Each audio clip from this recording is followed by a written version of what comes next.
What's going on, guys? Welcome back to another video. It is currently Monday evening and I'm just about to get some stationary cycling in just to help with my knee rehab, as you guys have been seeing on my channel lately. I haven't done it in a while. Last time I've done any sort of cycling was when I was back in Australia at my gym, so I just want to keep consistent with that so I can sort of keep rehabbing my knee, make sure it's in good condition, and also at the same time rebuild some of that lost muscle mass that I've lost due to jumper's knee. So usually I do it for about 10 to 15 minutes, add a little bit of resistance, steady pace, not too strenuous, just focusing on rehabbing that knee. And then after that, I'm gonna just get into some active rest exercises just to get loose. Body's been a little bit tight the past few days. So I'll show you some of those exercises that I'll do just to, loosen up a little bit. Kind of like a dynamic warm-up pretty much, but just no workout afterwards. And then I'm just gonna show you guys a hip and core stability test, which I think is super important when it comes to dunking, because those two obviously play a huge role in dunking. If you have poor core stability, hip stability, then it affects your dunking and jumping huge. So I'll show you guys that, but first let's get into a quick time lapse of this stationary cycling.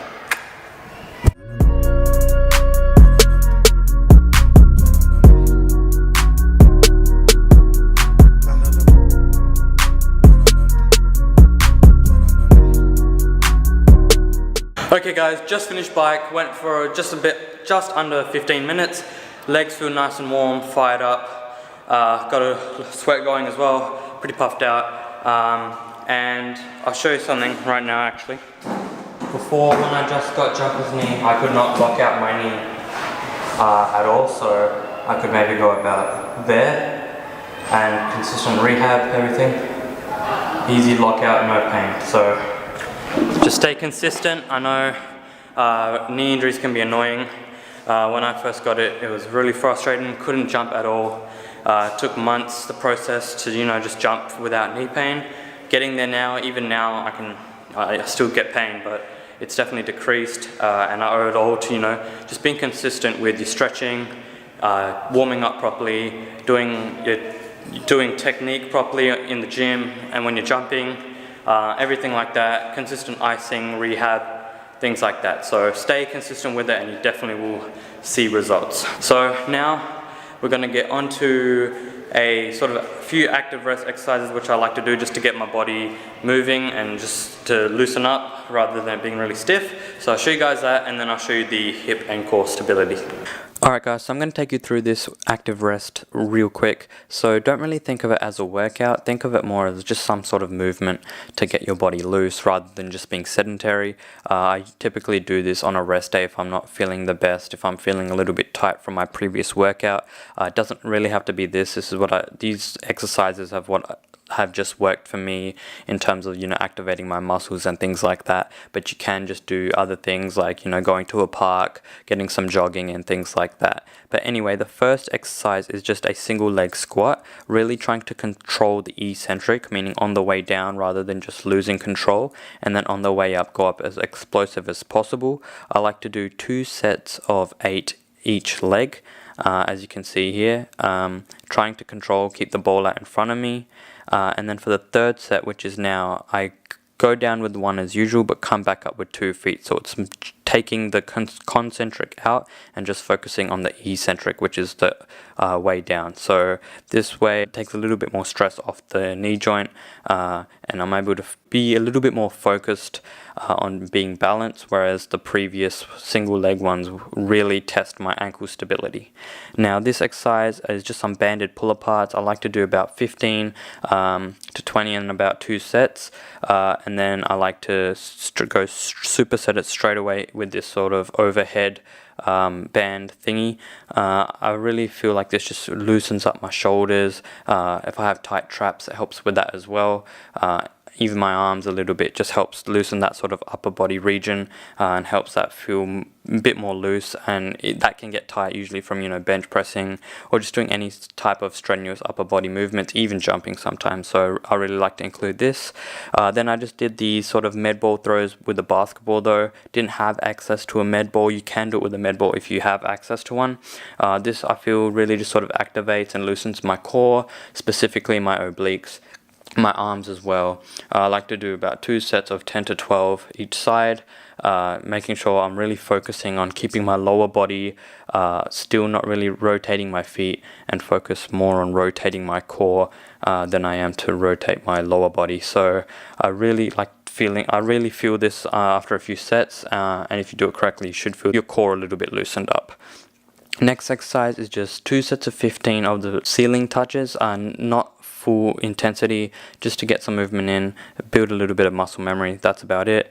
Then I just did these light squat jumps. I wouldn't really call it a squat jump even, just like getting your feet off the floor, but making sure that you go into a squat right when you land. This is, serves 2 purposes. The first is sort of helps again loosen up the core a little bit and the arms, and is a good ball handling drill to help work on that active offhand.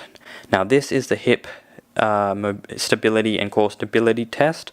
So what I'm doing here is I'm pretty much picturing a star shape on the ground, and with my toe that I'm trying to reach forward, diagonal, lateral, back, lateral, straight back, etc., and just keep going around while keeping my my pivot foot still on the ground, not moving it, not taking my heel off the ground, and with my reaching foot, I'm not putting my whole foot on the ground. I'm just slightly touching it with my toe. You'll really feel this in your ankle. It will start to burn. Not only is it good for hip and core stability, but it will test your balance and your ankle stability as well. So it serves multiple purposes. Really recommend this to test where your stability is at. Here I'm just doing it with my other leg. What you can do is mark tape where you can reach, and then the next time you do it, try to reach further and further. Obviously I didn't have access to the tape at the time, so I just sort of pictured it in my head. You can do it like this as well, just up to you, but I find this really helps. But yeah, that was a little bit of the workout that I did. Hope you guys enjoyed. I'm just going to get into a quick talk now to wrap up the video, and I'll see you in that clip. Peace. Okay guys, so unfortunately the gym was closed, so I thought I'd just wrap up this video with a quick talk, something I just wanted to talk about while I'm here on this trip, and that's sort of just staying consistent with your training.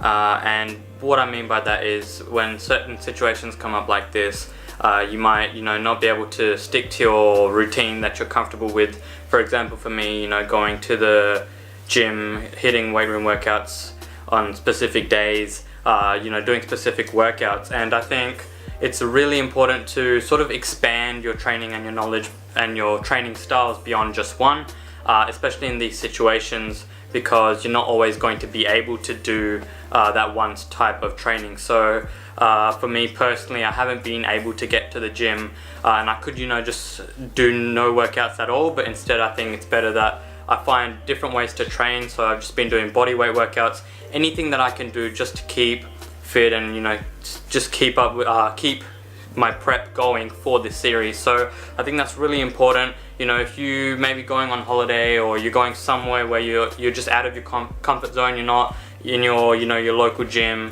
doing your workouts on the days that you like, just find a way which you can get some training in. You might not be the best day of your training, you might not be hitting PRs, things like that, but at least you're getting something in, and you should feel good afterwards. And it happens naturally.